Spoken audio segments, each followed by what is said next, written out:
inspires all professionals, executives, students, coaches, and athletes to reach their highest potential.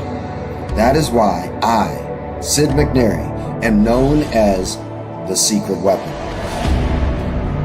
Whether it is tackling mental health issues, success in business, or winning at life, every moment counts.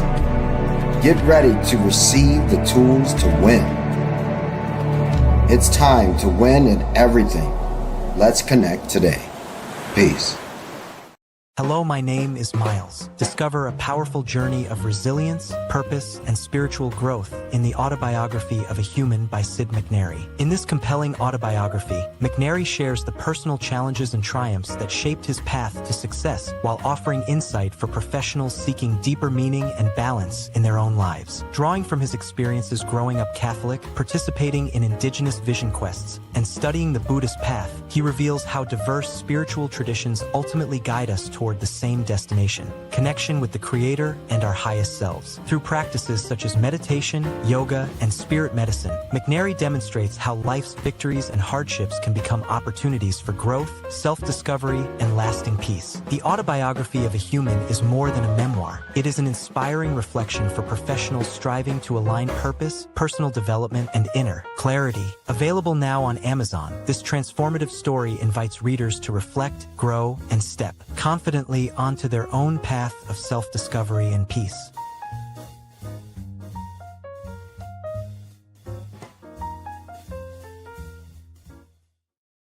All right, I'm back. My wife is now continually texting me because I'm not on Instagram right now to answer her reply. And so she's like, I'm really intrigued to what your thought is. And so, hey, I said it's showtime. I got to get back. And so here we are. I've got Chris, Jason, Dr. Vibe. What's up, fellas? How's everybody?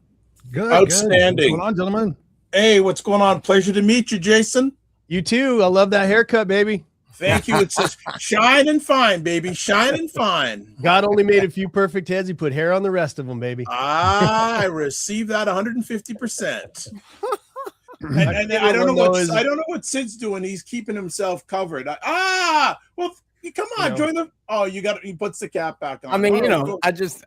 We got the Cap brothers and we got the Bald brothers. Yeah, the cap's on the top, the shine on the bottom. That's right, baby. Well, I got shine, but it's underneath there. All right. A solar panel for a love machine. Let's go. Well, I'm actually, part of the reason why I keep the hat on right now is I am grooming my scalp to go back to my dreads.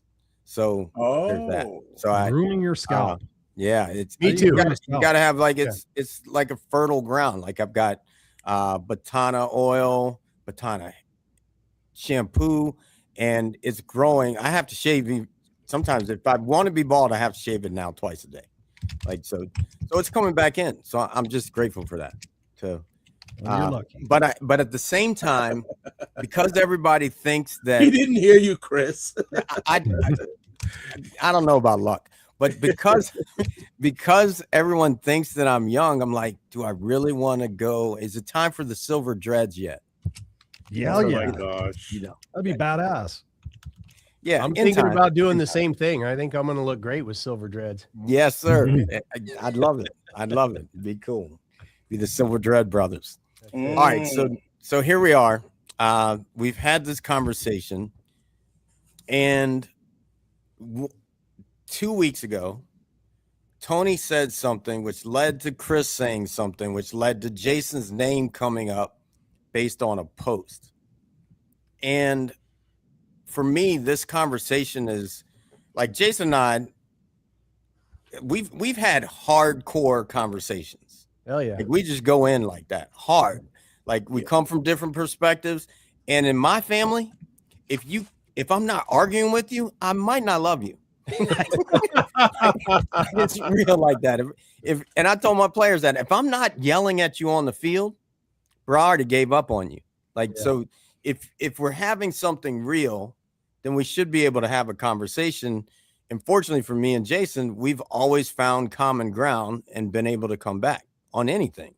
And so I want to just kind of visit this conversation. Well, Sid, can I say something a Yeah, little go bit ahead. about Go that? ahead. Because Yep. you know where that common ground comes from is it's love and respect. I love you like a brother. You know, I respect you for the man you are. We've spent time together. We broke bread together. I feel I'll the bet your wedding. exact same. I feel the same exact way about Christopher. And we have wildly divergent opinions. And I'm sure as soon as I get to know Dr. Vibe, I'm going to love him too. I'm going to start out. I love you now, Dr. Vibe.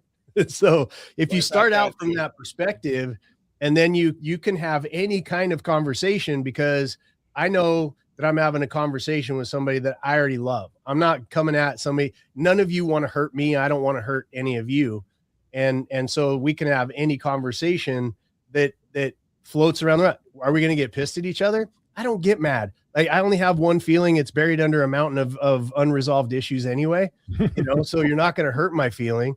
And, you know, and I realize there's no way for us all to have the same perspective. None, no way. And I enjoy when you and I go at each other, Sid. I love it. Yeah. You know, I'm not because sure our wives do, but yes. Yeah, they probably don't, because it makes it uncomfortable, right? This is man energy, which totally exists in the, you know. But yeah, we always come back, and I always learn something, and I think you learn something, and we just come back to center. Yes. And okay, so how do we approach this? I'm going to say we go from this angle first. The post. There was a post made that made a statement, and then I didn't even know about it. For whatever reason, I never saw it on my own. And then Liz saw the post, and she was like, oh, Sid ain't seen this post. I'm not bringing it up. When Sid sees it, he and Jason can talk. So then, and then Chris came to me and said, man, I'm disappointed that I'd have to pull away from Jason right now. And I was like, all right, I'm not sure why, because me and Jason, cool. We were just on the phone a couple of days ago. And then the post came, and I was like, all right, well, I'm just going to circle back to Jason straight up, because I feel like that for me, when I first got introduced to this concept with Lululemon, no gossip. That is a Lululemon flatline. And now that doesn't mean that you can't talk about something to someone you need to clear up your heart. But then to keep it from being gossip, you say to that person, all right, you got 24 hours to talk to them, or I have to, or I just became part of the gossip. So for me, I just dive right in, like, okay, let me talk to Jason, see what's going on with this post.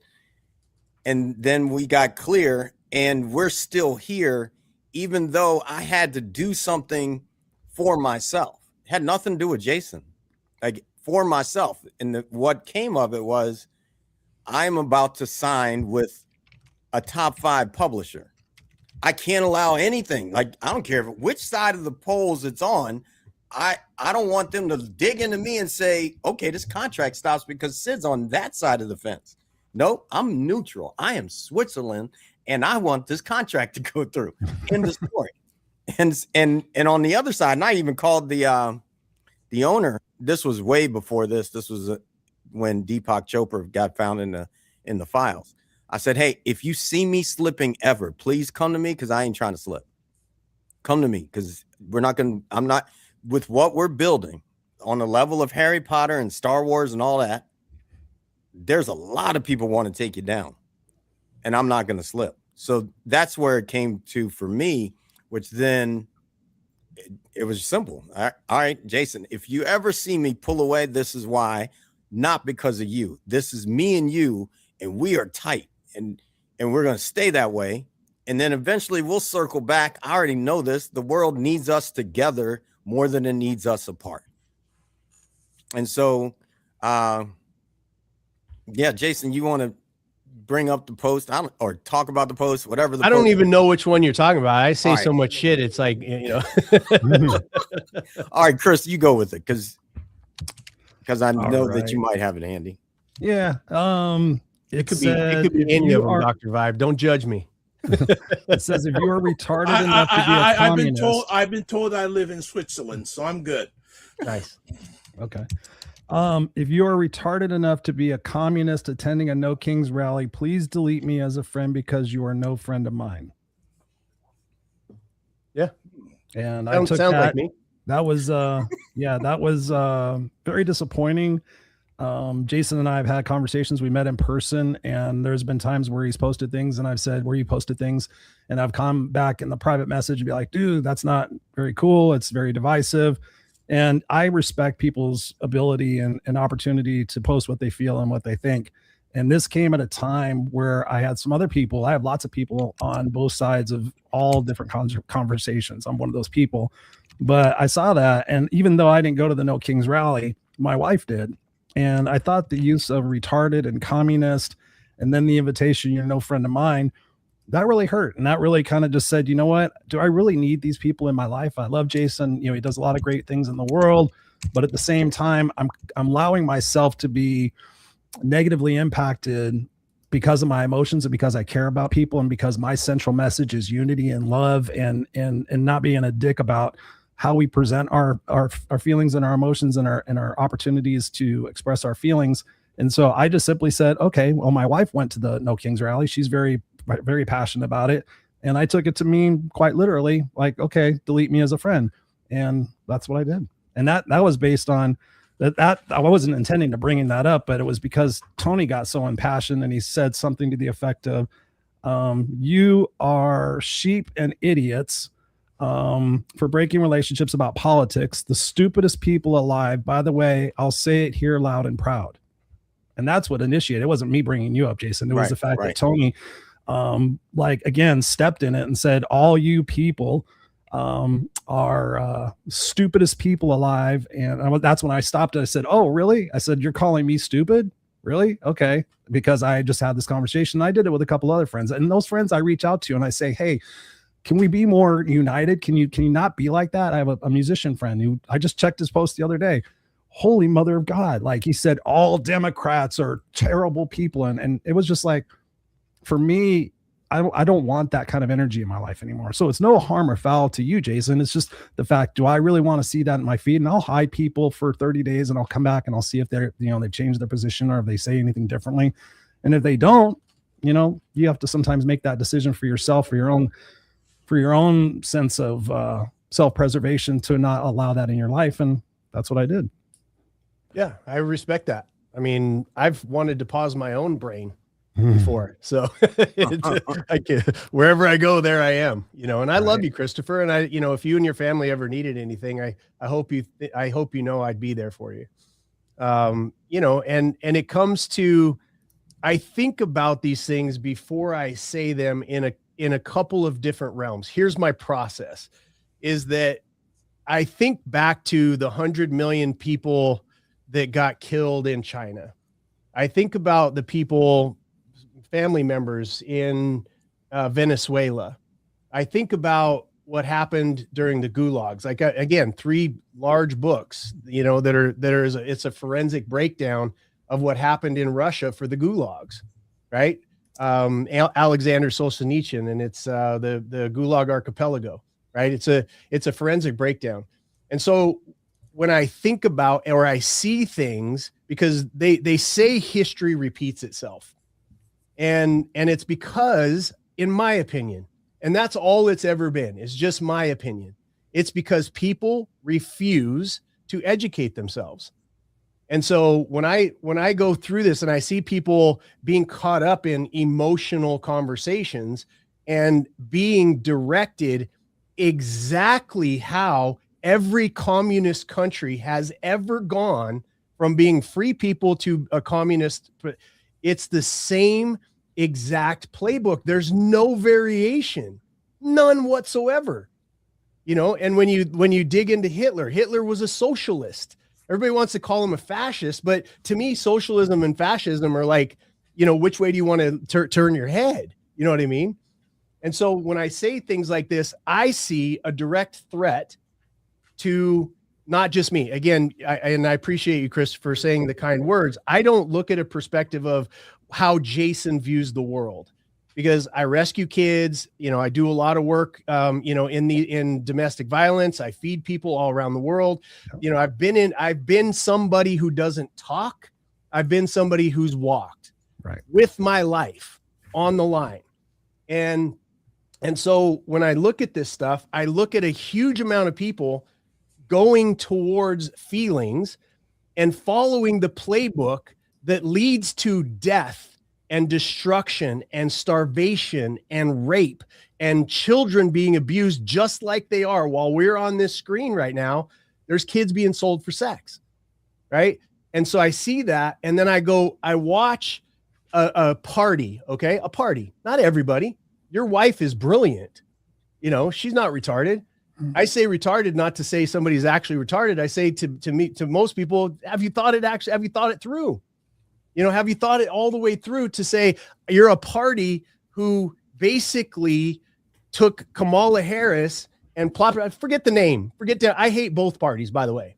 So everybody's clear. I think that our government is completely broken on both sides of the equation. Agreed. But at the end of the day, I see that and I go, you guys literally put a kingship. You took Biden off the table. And I'm like, Biden ran his race. He got the votes that he got. He should be the ones, you know, in the place. I didn't like him. I didn't agree with a lot of stuff he was doing, but literally plucked him out and put her in. There's no more kingship action than that.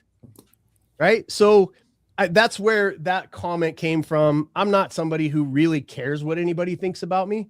I do the best that I can to bring, when I find somebody that I love, and Christopher, I love your heart. There's nothing, you could pause me, delete me. You could call me an MFer behind my back. I don't care. I know your heart. Thank you. And so, you know, when I post those kinds of things, there's also 100 other things that I posted in there about rescuing kids and doing all the other stuff that gets no attention because, you know, people want to be divisive. I'm very passionate about this country of mine, which is why I supported Sid, right? I'm very passionate about this country remaining free because in a lot of aspects, we are the last bastion to protect the vulnerable in the world. I watched it happen in Venezuela. Those people cheered us. I watched it happen in Iran. I've got Iranian and Venezuelan friends that are so happy that we've done what we've done, you know, and that's kind of the good side of America where I go, do I want an interventionist war? No. Do I want this? Do I want? No, I don't want that stuff. But if I can step in to save or not save, but protect, that's what I'm going to do. And I don't care about politics. And so I just wish more people could do their research and really understand that if it feels good, it's probably going to take your freedom away from you. That's kind of my explanation of it. And again, brother, like I said, I would be there in a heartbeat if you and your family, your wife, your kids needed anything. Thank you. I believe you. Especially that cat. Yeah. Let me. I got my dog poking my cat right now. And then I'm gonna go to Dr. Vibe and a couple things that came up. And there's a question that's in the chat. And Jason, you kind of answered part of what you do because I know what you do. So the question was, what are each of you doing to create change? And we'll get to that in a moment. But first, I wanted to, as we're sitting here talking, what I will say, because this is the beginning of the men's circle where we'll eventually, I'm going to move it back to November where we will have a men's gathering. And I'm moving it so that I can get all you all here to make sure that happens. And where we're having a men's gathering. And what I will say, the first and foremost, if people are watching, this is what conflict looks like on a higher level. Everyone listened to Chris. Everyone listened to Jason. Was it 100% in agreement? No. But did they come into a place of a deeper understanding of each other? I hope so. And I think so that both of them did that. The second thing I'll say that came up, feelings. Your feelings are your own and no one can make you feel a damn thing. Period. Exclamation point. There are things that happen that you will have a feeling based on something. I was at peace with Jason, like 100%. For me, when I saw that, I was like, well, one, I ain't been to a No Kings rally. Can't be talking to me. Two, I don't claim retarded. Do I do some things that Liz might say, oh, that, because the definition of retarded. Now, I don't use that word because there are people that I already know are triggered by that word. So you won't see that from me because I know that people don't know that the feelings are their own. So I don't do that. I've learned over time to keep moving these things out that people are reactive about and find a different way to deliver it so they can hear me without their reactions of their own feelings involved in my words. So that's my level of peace, and that's okay.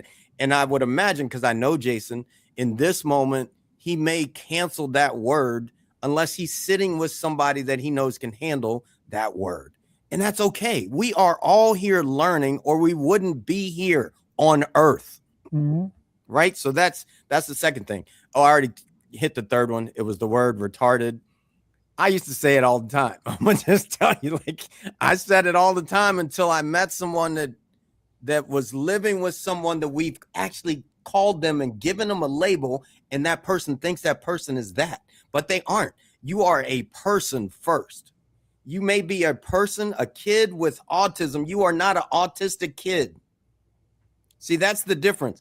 I don't get hung up on the label, so it doesn't bother me. It's not my feeling anymore. I'm not sitting here in a place that I get triggered. If you are messable with, and especially if you're messable with and you are a coach of other people, clean up your shit. I know I just said shit, and there might be somebody reactive because their kids might be around and all those different things. That's your shit. I don't usually curse, but today I'm letting it fly because you need to know that you need to be unmessable with. Yeah. Because the world will take you out all the time. The world ain't set up. The world ain't set up to be nice. Like, and if a word can trigger you, there's some strength you need to build, right? Especially only if you're going to want to be a leader or whatnot. I mean, you can feel however you want to feel, to your point, but you know, I'm just telling you, if I had to react to every single thing that I had people wanting me dead. I've gone up against the cartel, beheading videos sent to me because we're breaking into the, breaking up their sex rings and their money from selling these kids, and the Bloods, the Crips, like they're all I bet you're not going to hurt my feelings, because love is sacrificial. Love is sacrificial. And so a word can't come at me that's going to hurt my feelings. That's going to take me out one way or the other, because I know who needs me to be in. All right, Dr. Vibe, what you got?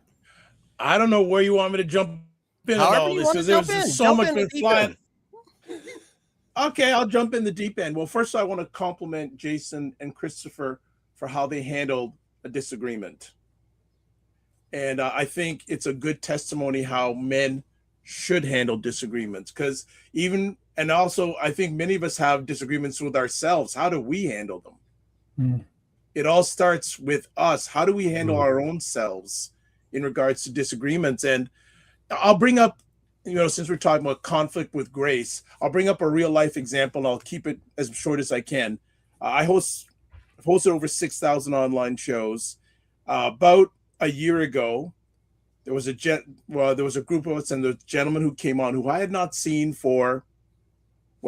I'd seen him about a year and a half ago, but 4 or 5 years ago, we were getting ready to set up a business partnership together, and it fell through. But we went our own ways. There was no ill feelings. At least I didn't think there were ill feelings. And I've been to some of the events he had over the last 2 years, and he came on this show, and we greeted him, and he said, well, you know what? I was really thinking of not showing up on Dr. Vibe's show today because the last time I encountered him, it just really didn't turn out that well. So this is in real time, right? So I have a choice. I could say, okay, let's have it out right here. Or I just say, you know what? I just moved on. And for me, I was like about the bigger picture, and I reflect on how Jason and Chris handled their conversation. They thought about the bigger picture. Yes, we had a bump in the road, but the bigger picture is we're good for each other. Mm-hmm. We weren't good for each other at that moment, but in the big picture, in the macro picture, we're big. And also handling it with grace too, because we've all had those moments where we've just had that in the heat of the moment reaction, and we live to regret it. And with me, when I have conduct, hey, I'm not perfect. I'm getting a little better each day. I always look at this thing, that when something crazy has happened, I look at 3 things. What happened? Why did it happen? And what's the next best thing to do? Not the next thing to do, the next best thing to do. So I'll just land right there for now. You know, I heard this thing at a meeting, and the guy said, it's not the first thought that gets you in trouble. Mm-hmm. It's the second one. It's the one, the first thought's like, but it's what you do with that. It's the second thought that, you know, and I got to learn it with Jason. I'll be honest. Like, I got to learn, all right, my first thought often was, screw this orange guy. I'm just going to call him the orange guy. You know who I'm talking about? You know who I'm talking about. And you probably get it on some level. And it wasn't always because literally I wanted to vote for the orange guy. Why? Because I saw his thought of what this, like, and especially being friends with Jason was like, all right, there's somebody saying, let's stop sex trafficking. Mm-hmm. And then I started, so the second thought would have been voting for him, for me. But I watched him and I think we need to get better at this. I watched his character and observed that over and over and over again and said, I'm voting for myself. To be straight up, like, nope, ain't holding it up for me. Not holding up a big enough mirror that I want to look at all the time. And now I'm glad I did that because, and I just want to say why I'm glad I did that because I want everyone to release the files, period. I don't care who's in it. We're back to the files. You missed that part, Jason. Release the files. Release the files. He kept trying to defend, man, and I was like, nah, just release the files. I don't care who had them before. Release them now. Here we go. Here we go. Here we go. I got to make sure I get that in. Whenever somebody comes, hey, release the files. Don't tell me anything. Just release the files. Because if you have your hands on the files and won't let them go, all I can think is A plus B doesn't equal it's clean for you. Period. No matter who it is, or at least your friends. Somehow, those files got a little heaviness on them for a lot of people. Ain't me, because you release the files. I'm like, release the files. I know I ain't in the files. I don't care how you paint it. You can even make up that I'm in the files, and I'll be like, come on, I was over receiving the Peace Award. I wasn't in them files. I'll be somewhere accountable. So yeah, that's just it. Go ahead. Sid, do I have permission to ask everyone a question here? Sure. Well, we have one question on the table, so I think we need to go with that just because. Okay. All right. I have another one for all of us also, so go for it. So the one about what are we doing? What are you doing today to create change? Let's just go with today because we all do a million things. What today are you doing to create change? Go for it. Being here and learning with other men to be better. And the learnings I take don't stay in me, they go through me. Love it. Love it. Jason, Chris, either one of you, what's going on, Chris? Today, every day I wake up and I set the intention to use my words and my actions to make this world a better place. And so each day I decide that there are 3 actions that I'm going to take in order to do that, to facilitate that, whether it's doing a social media post, whether it's doing a video, whether it's interacting with somebody live and in person to make them smile or make them think, to be the conduit to help us form more unity, less divisiveness, and to make a difference in my son's life. And for me to continue to learn and grow on this journey, as we've been saying here before. So that's what I'm doing is constantly thinking about how can I make this world just a little bit better in the moment that I'm in order for that to create a ripple for other people to experience that. And then when people have those experiences, I just ask them to pay it forward. And so my hope and my goal is that I could get everybody in the world to do one nice thing for somebody else and have that become a stepping stone for more community and more unitedness rather than the dividedness, because at the end of the day, when we try to divide what's going on, that creates a lot of hurt and a lot of pain for people. And like Jason said, I wear my heart on my sleeve. I love humanity. I know people from all over the world and all different backgrounds and things of that nature.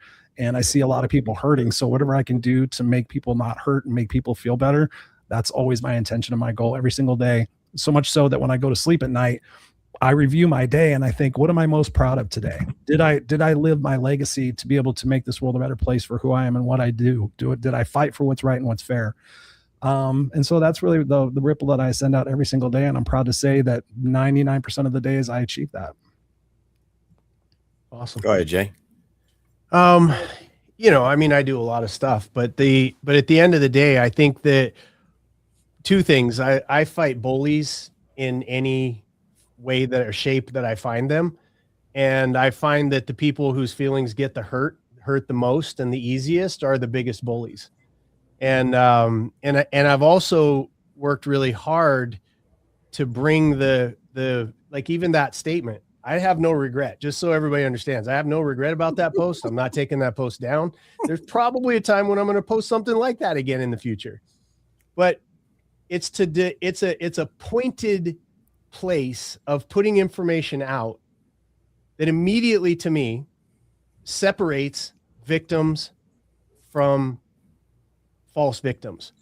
That's one of our biggest issues that we have in this country right now, is who is a victim. Is a victim somebody who gets called the wrong gender? You know, does it hurt their feelings? Do we want to do that on purpose? No. But is that person a victim? I work with victims, women, and I know my numbers, right? There's 10 million children being trafficked for sex or labor in this world. 10 million. It takes $3,400 per child to rescue them on average. Every 11 minutes, a woman's being beaten in her own home, right? Every 4 seconds, somebody dies of starvation in this world. Victimhood is when someone takes something away from you that you no longer have control over. A child that is being raped is a victim. A woman who's being abused in her own home. And you know, I get a lot of people, oh, they could choose to leave. Look, I grew up with a mom that got beat, right? She tried to leave. He'd hold the family at gunpoint. He'd beat the shit out of me. He'd kidnap one of us. He'd hold my grandmother at gunpoint until she'd come back. And then, you know, when you look at the very basic, we have enough food on this earth to feed everybody. That's a control and a distribution problem. And so those people, they're not choosing to live in the country that they're living in, on the block that they're living in. They're not choosing. There's a selfishness or a lack of attention to actual victims. And people who get upset over being called a name or being, you know, all these other things, what they're doing is they're being extraordinarily selfish in their own mind. Everybody's got problems. Everybody's got problems. Everybody's got issues to deal with. But to call yourself a victim because somebody said something to you wrong or whatever, if somebody hasn't taken your capacity to act as a free will, you're not actually a victim. You're somebody who maybe needs to build up their strength. Maybe you need some advocacy. Maybe you need some advocates, right? Maybe you need to overcome some of that. And so, you know, all of the stuff that I do, including, you know, my big fight right now is I'm going up against the government that we have on both sides from an economic perspective. Because anytime you look at somebody losing their freedom, this is why I fight back against all of the aspects, all of the concepts that have to do with communism, is because where they start first is at the decentralized finance, right? They take that away. Now you have to work for a corrupt government, or you have to beg from a corrupt government, or you have to go to work for a large multinational that is in league with that corrupt government. And starts taking away the ability. If Dr. Vibe wants to start up a business today, he can go start his own business. He can overcome his own demons. He can come over, not that he has any, but you have to fight. You have to overcome those things to be of value to the world, to a place where you'll get a paycheck, right? To where they'll pay you for your product and or service. That's decentralized power. And every country has forgotten that, who has ever fallen by the wayside. And so I'm fighting. That's the fight. I'm putting together a $2 billion fund, and I'm developing one of the first of its kind unions for small and mid-sized business owners in this country. Because if we lose that, we lose freedom. So that's something I'm doing.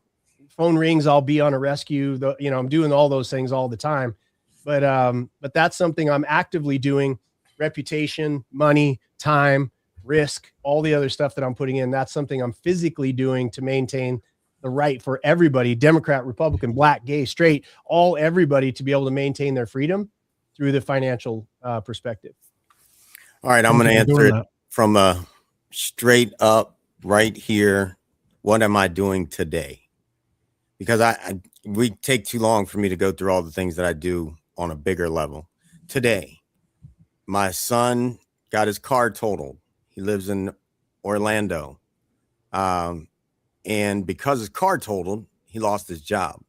So I found him a job, helped him find a job at Viore. Glad they did. Brought him in, and they wanted him to train here in Jacksonville. He doesn't live here. I went and picked him up on Sunday, today, yesterday, and the day before. I drove him to work. I will pick him up. You want to know what I'm doing? I'm doing everything I can to make sure that my family's taken care of and everybody else that's within reach of me. Period. If you don't know what I'm doing, I get it. There's people that we're on YouTube, we're on Instagram, we're on Facebook. There's people that don't know what I do. If you really want to know, go to SydMcNary.com and you will find the 12 books. And I'm writing with my writer today to write the 13th book. We're finishing the 13th book, so that it impacts the world differently than the garbage that keeps getting put in people's brains.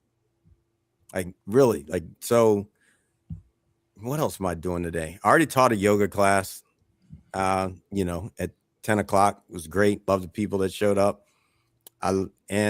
Most importantly, Jason will probably like this one. Most importantly, I'm doing 52 days of Jesus. On Sunday, I'm going to get baptized. So rebaptized, just because it's time for me to step into this game a little differently. And I need support for what I'm doing. I need support.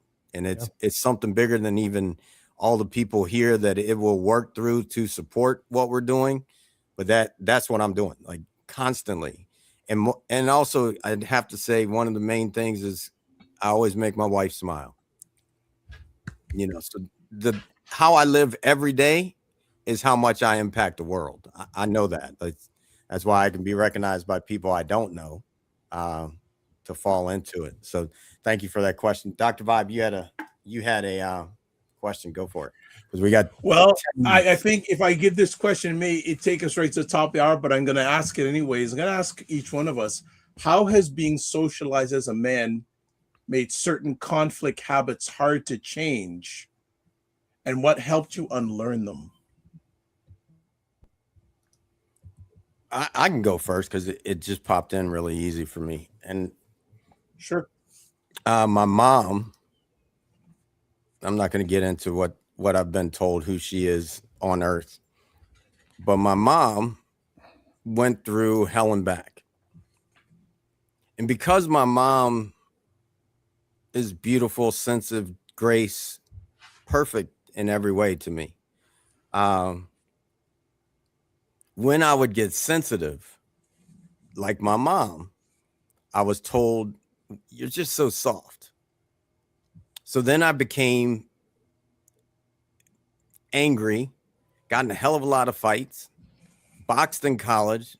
Athletically, that's what made me at 14 get taken to England to play, because I was physical. Like, it made me, which was great on the field.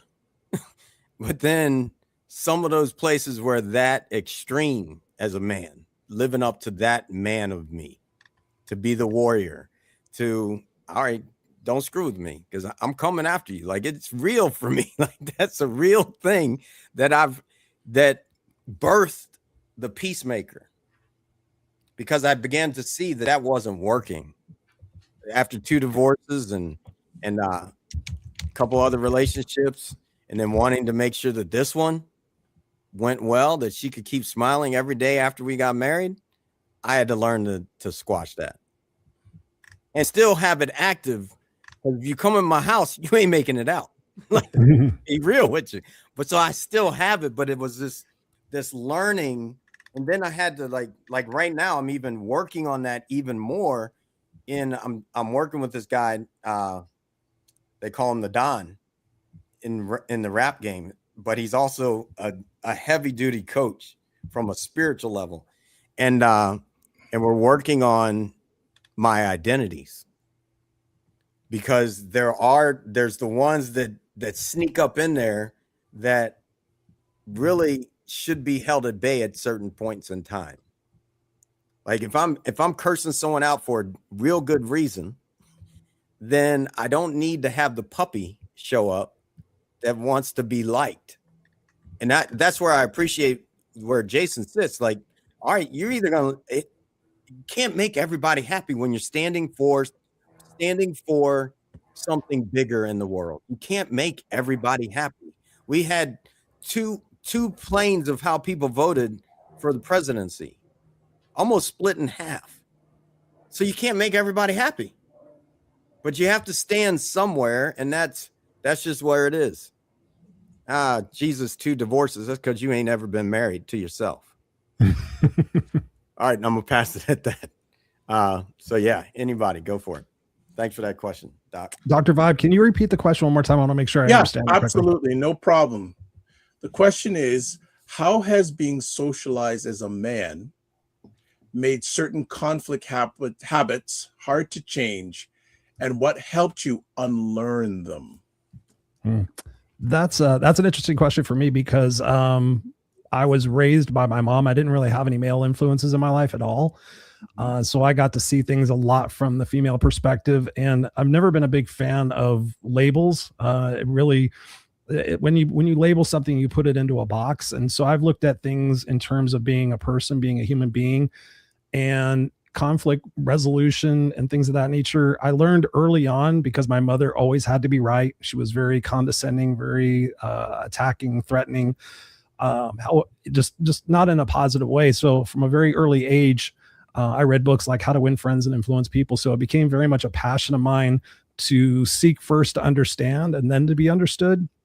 And so in terms of conflict resolution, I think in my personal, my professional life, it's been really to understand what is at the root of the situation that perhaps we're having a disagreement about. And then being able to look at it in terms of what possibly I can do to adjust my perspective on that, to see their point of view, not necessarily agree, but to understand and see their point of view. And that's something I pride myself on being able to do. But as far as like a stereotypical man and the things that come with that, I don't see that a lot in myself. I see myself as a person who really tries to come through life through the lens of love, through the lens of understanding, empathy, and in points, I guess, if you want to stereotype it as a man, getting frustrated or get aggravated or feeling violent or things of that nature. At that point, I just ask myself, what am I making this to mean about me? So I think because of all the work I've done on myself, both in therapy and workshops and coaches and self-development books and all the different things I've really dedicated my life to, that I have found that that's one of my strengths, is being able to not react as one would be for a stereotypical man, or what sometimes would be conditioned in us as men from our father figures or other male role models, because I didn't have that really growing up in my life. And in some ways, I wish I had that in my life, because in some points, I didn't do a great job at defending myself, right? Or I might have been too soft in a situation or allowed people to take advantage of me.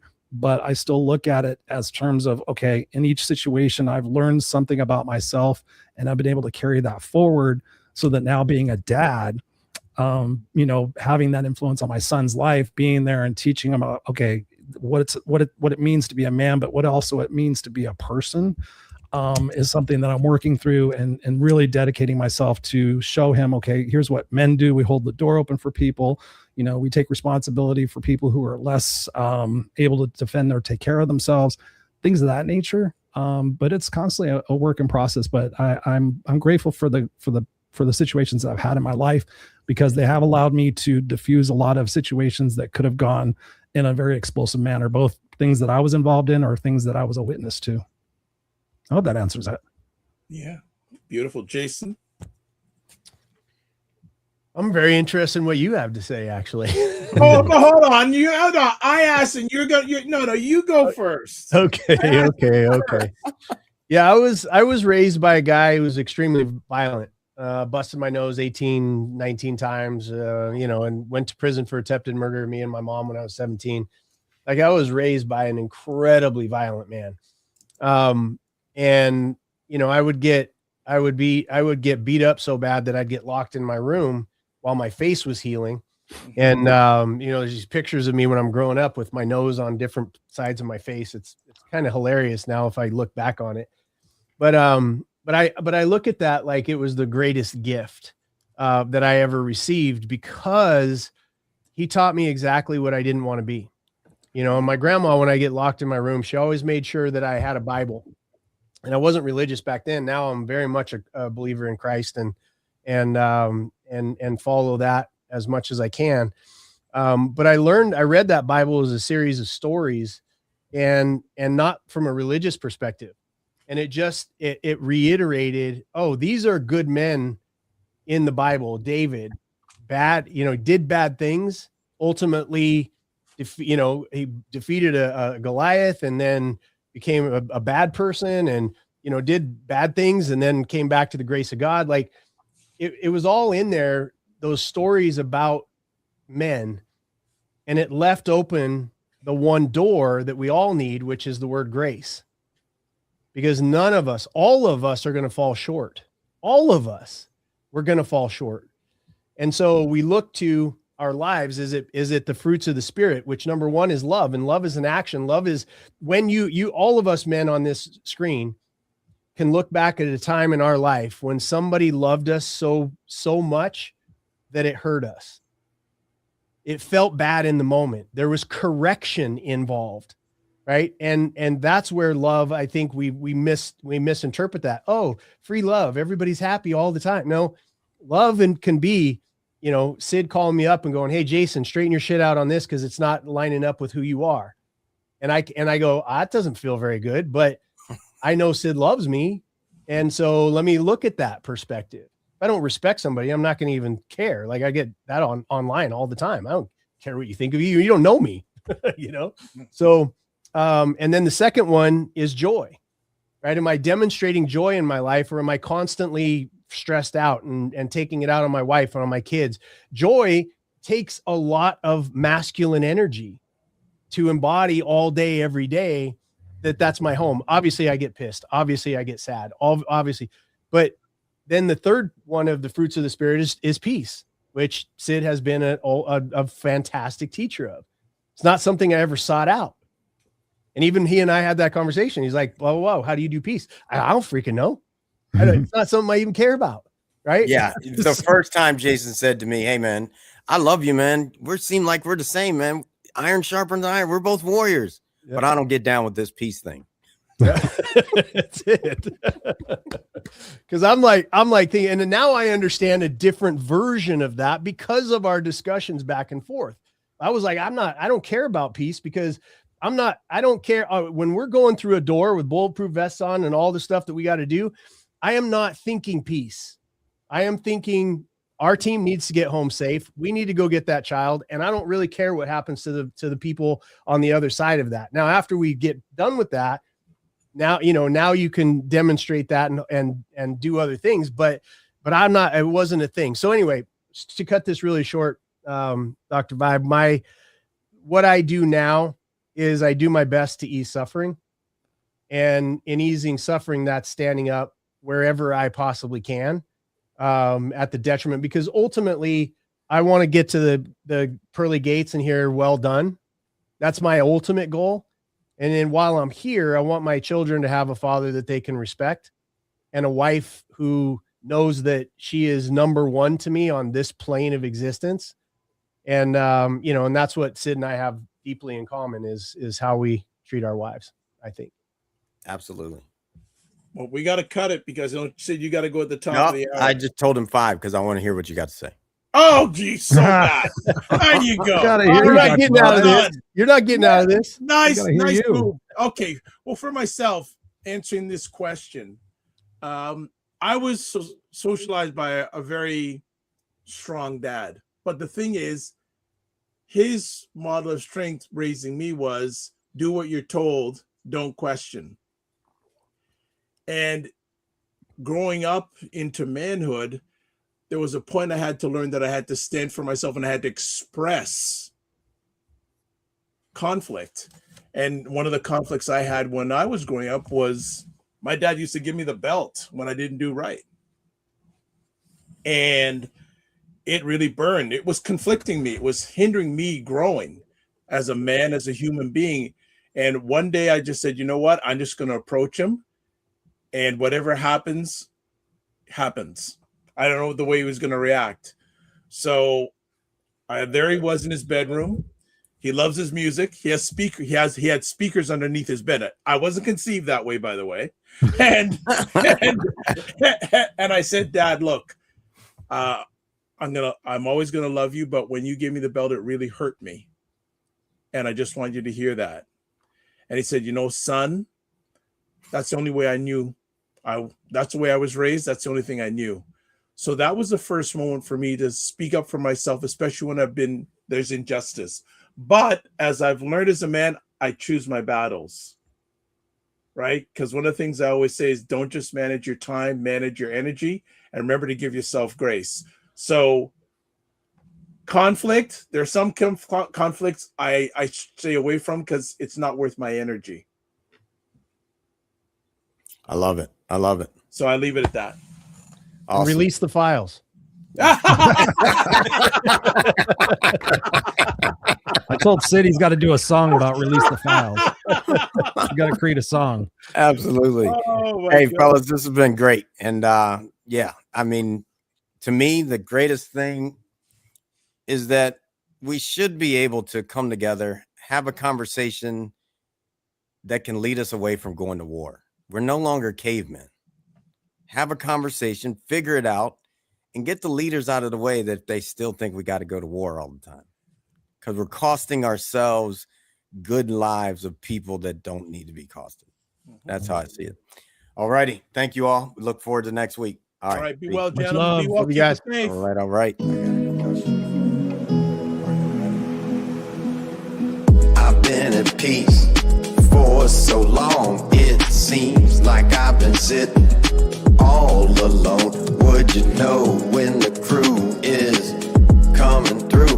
They're the ones that will make anew.